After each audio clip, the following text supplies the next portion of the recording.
a resolution calling on the New York State Legislature to repeal the New York State SAFE Act. Motion by Legislator Syracuse to implement Rule 15, a second by Legislator Updegrove on the question of implementing 15. All in favor? Aye.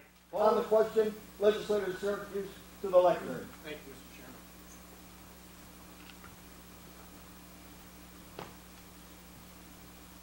Well, good evening. Few issues have stirred passions as intensely as the New York SAFE Act, and rightly so. To call this bill an abomination would only begin to describe one of the worst state laws that have been passed in my lifetime. Let me begin by saying 4 very clear words.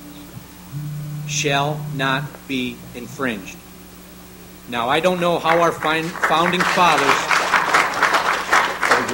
could have been any clearer here. The right to keep and bear arms shall not be infringed. And yet our state legislature has done just that. Our governor has done just that. Gentlemen and ladies, when I drafted tonight's resolution calling upon New York State to repeal this monstrous piece of legislation, I sought to address first and foremost the unholy way in which it was passed, rammed through the Senate at midnight, having only been on our senator's desk for mere minutes.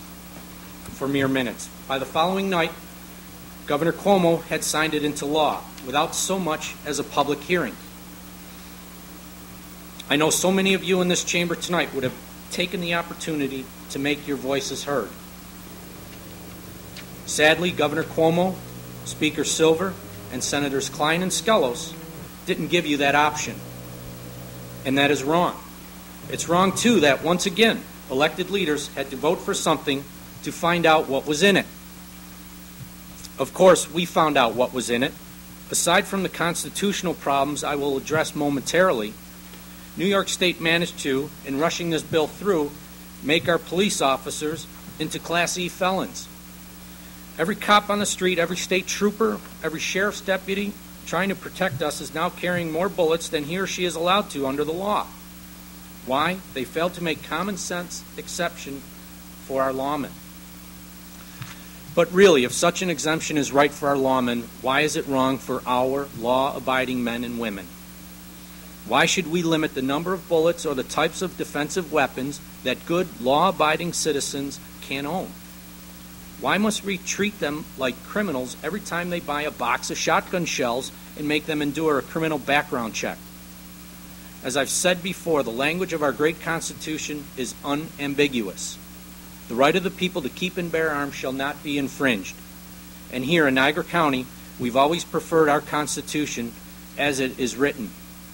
I should note, too, that when the legislature passed this ignoble bill, they ignored both Article 12 of the state Constitution, which states, the defense and protection of the state and of the United States is an obligation of all persons within the state. And the New York Civil Rights Law, Article 2, Section 4, which codifies the Second Amendment in New York by making it clear that the right of the people to keep and bear arms cannot be infringed. Apparently, actually reading the state Constitution and state law was too much for our state government. I don't believe the SAFE Act will stand long. There is already clear precedent. The U.S. Supreme Court's majority opinion in the 2008 case, District of Columbia versus Heller, and in the subsequent 2010 case, McDonald versus Chicago, affirmed an individual right to keep and bear arms and made clear that both federal and state governments could not infringe on this right. And in issuing those rulings, the Supreme Court struck down various statutes that restricted private firearms ownerships that were not that different from the SAFE Act. Had our state lawmakers read these cases, they would not have followed this lawless path. We're asking them to reconsider tonight. If they don't, though, I am confident the courts will force their hand in the not-too-distant future. Understand we are not reflexively opposed to any law that actually makes our citizens safer, provided they respect the Constitution and original intent. But the SAFE Act does neither. It makes our state a safer environment for criminals, who are strangely undeterred by gun control laws, and it shreds the constitutional rights of our citizens.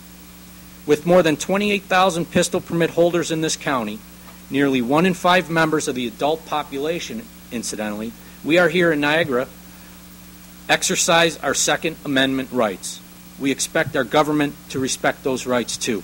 Thank you, Mr. Chairman. Thank you, Legislator.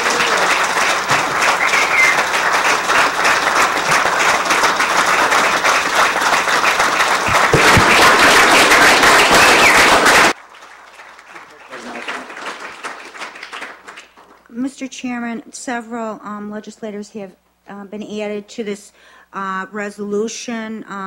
Legislator Copeland, Legislator Burmaster, Legislator Godfrey, Legislator Ross, Legislator Lance, Legislator McNall, Legislator Nemi, Legislator Smolinski, and Legislator Wojciech. And it's open to anybody else that wants to add their name. Now what I'm going to do with this, it's going to be a roll call vote. Roll call vote. Legislator Burmaster, Yes. Legislator Ross, Yes. Legislator Copeland, yes. Legislator Steed, Yes. Legislator Zona, Legislator Virtuoso, Yes. Legislator Lance, Yes. Legislator Smolinski, Yes. Legislator Wojciech, Yes. Legislator Godfrey, Yes.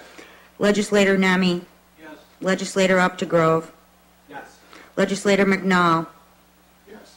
Legislator Syracuse, Yes. Legislator Hill. Yes. 14 yeses, Mr. Chairman. Unanimous. Let's give these people a round of applause.